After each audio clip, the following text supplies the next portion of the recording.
ये जिंदगी की मुसाफत तवील थी, हमने इसी बहाने से काटा सफर मोहब्बत की। ये सोचकर नतीजा हो मुख्तलिफ शायद, उस एक शख्स से बारे दिगर मोहब्बत की। वो एक रोज मुयस्सर हुआ था, क्या करते, गुजरा झगड़े में दिन रात, फिर मोहब्बत की।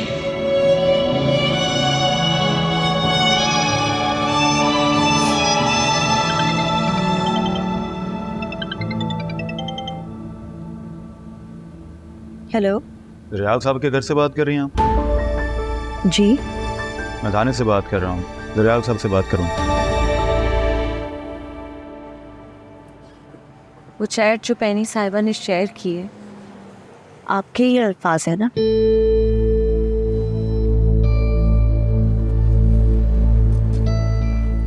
इस सवाल का तुक क्या? और पैनी भी कोई दूध की धुली नहीं है।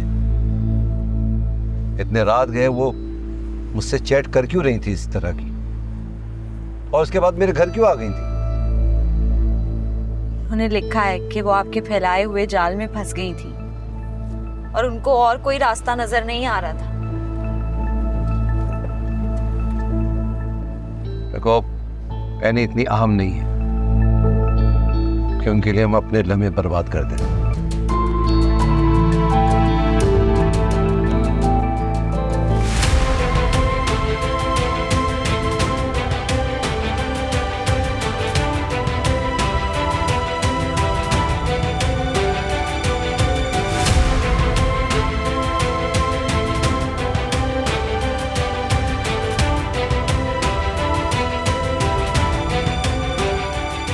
आज ही गए और आपके मजीद सवालों का जवाब मैं देना इस वक्त मुनासिब नहीं समझती। आप अगर कोई मसला है तो आप कल घर आ जाइए। Thank you.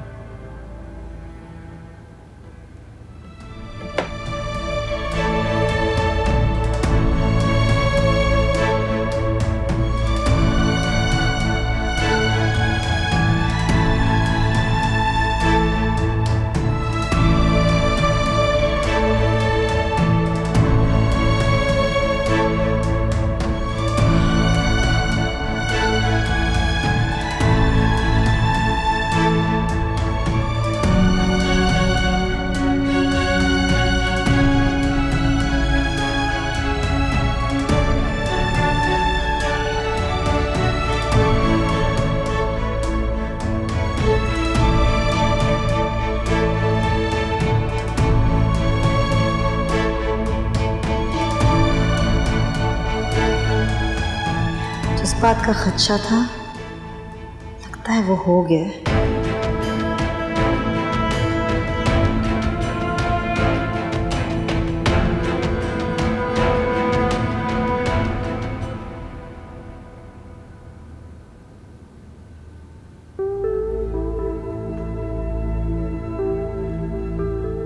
तो आप हैं रियाज साहब?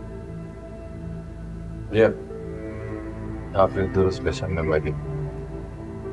देखा, आपके मोबाइल नंबर से आपकी लोकेशन, हाँ आपकी कार का नंबर, सब कुछ ट्रेस कर लिया। तरक्की हो गई है, टेक्नोलॉजी कहाँ से कहाँ पहुँच गई।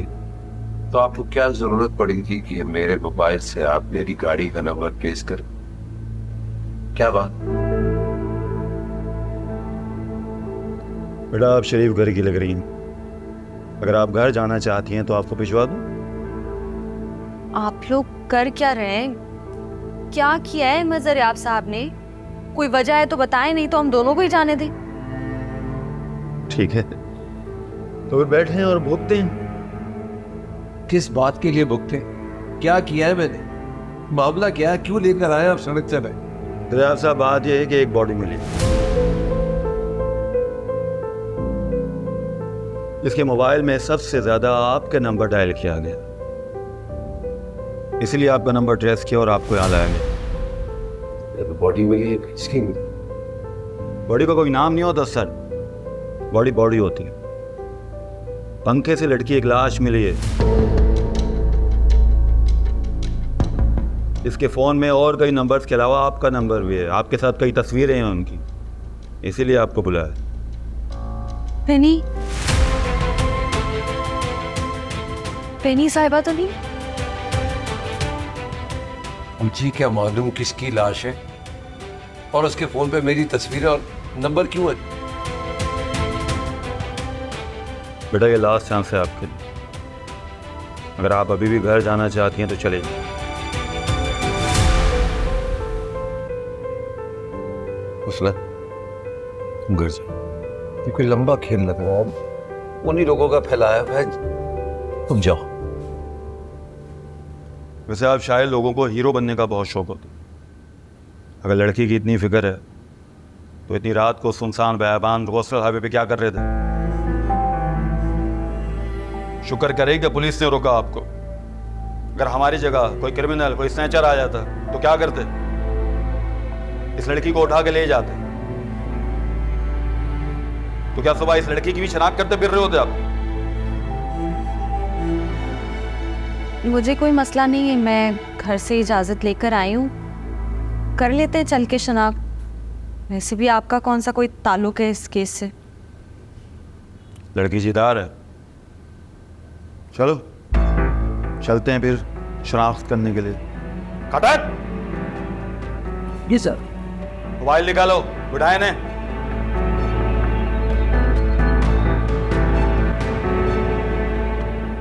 बेइज्जती हो गई है ना ताबिंदा? साहिब भाई तो बहुत ही कीना परवर निकले। और तुम तो बिल्कुल कीना परवर नहीं हो जैसे। तुमने भी तो सारी बातें दिल में रखी ना। हुस्ना जहारा को कैसे बचाए, बहुत बोली हो ना।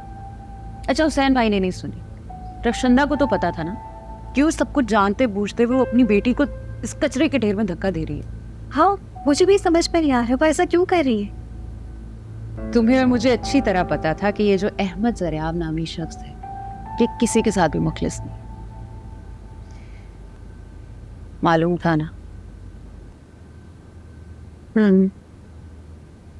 शायद पता था रक्षंदा को भी और शायद अदीला को भी। ये बात पता थी कि जिस शख्स से वो शादी करने जा रही है वो उसकी तीनों सहेलियों को बैक वक्त बेवकूफ बना रहा है। और तुमने भी तो उसे फेवर दिया था, उसकी शायरी को कोर्स में शामिल करवा दिया था। और तुम तो उसे मुशायरों में बुला रही हो अभी तक।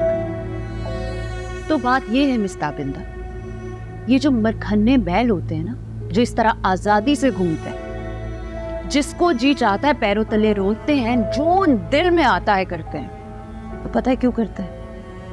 क्योंकि हमने उन्हें हिम्मत दे रखी, हम उनकी बेवफाइयों को माफ करते हैं। गलती हमसे हुई, हम जानते थे कि अहमद ज़रियाब किसी के साथ भी मुखलिस नहीं है, वो सिर्फ हम सबको झांसा दे रहा। हाँ, उसे किसी से मोहब्बत नहीं थी। भाई मैं तो अपने घर का बंदोबस्त करूं, पता नहीं कैसे रह रही हो तुम इस छोटे से कमरे में।